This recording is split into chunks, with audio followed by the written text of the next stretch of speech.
नमस्कार मित्रांनो, माझं नाव हरिराम रामेश्वर खंदारे. माझा विषय अज्ञानाच्या विरुद्ध ज्योतिबा फुलेंचा लढा. तर मित्रांनो,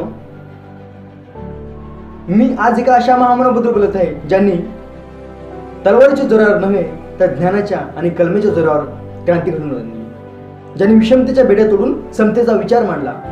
ते नाव म्हणजे महात्मा ज्योतिबा फुले.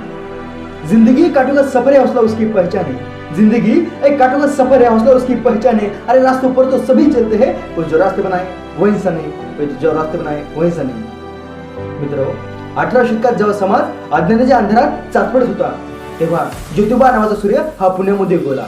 पण हा सूर्य केवळ आकाशात चमकणार नव्हता, तर दीनदलितांच्या आणि स्त्रियांच्या आयुष्यातील अंधार कांचा दूर करण्यासाठी होता.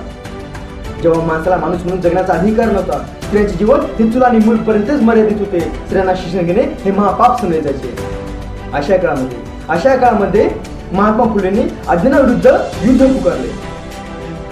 त्यांना माहित होतं की जोपर्यंत मला समाज शिकत नाही तोपर्यंत हा गुलामगिरीतून कधीच मुक्त होऊ शकत नाही. त्यामुळे त्यांनी ठणकावून सांगितले, विद्येविना मती गेली, मतीविना नीती गेली. हे केवळ शब्द नव्हते, तर हे प्रगतीचे सूत्र होते.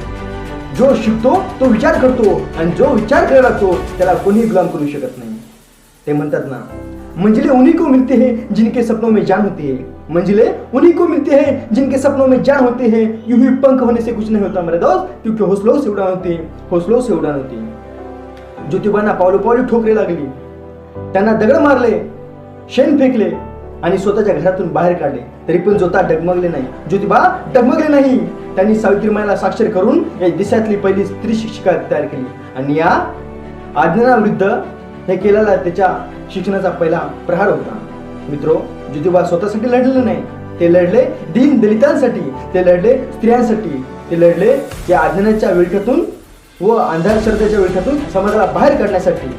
पण आजचं वास्तव आपण बघत आहोत. आज मी आणि माझं कुटुंब यातच आपण सर्वजण अडकलेलो आहोत. मित्रो, जर आपल्या शिक्षणाचा आणि यशाचा उपयोग जर समाजाला होत नसेल तर आपल्या शिक्षणावर यश व्यर्थ आहे असं म्हणावं लागेल. मित्रो, तरुणांनो, ज्योतिबा बना.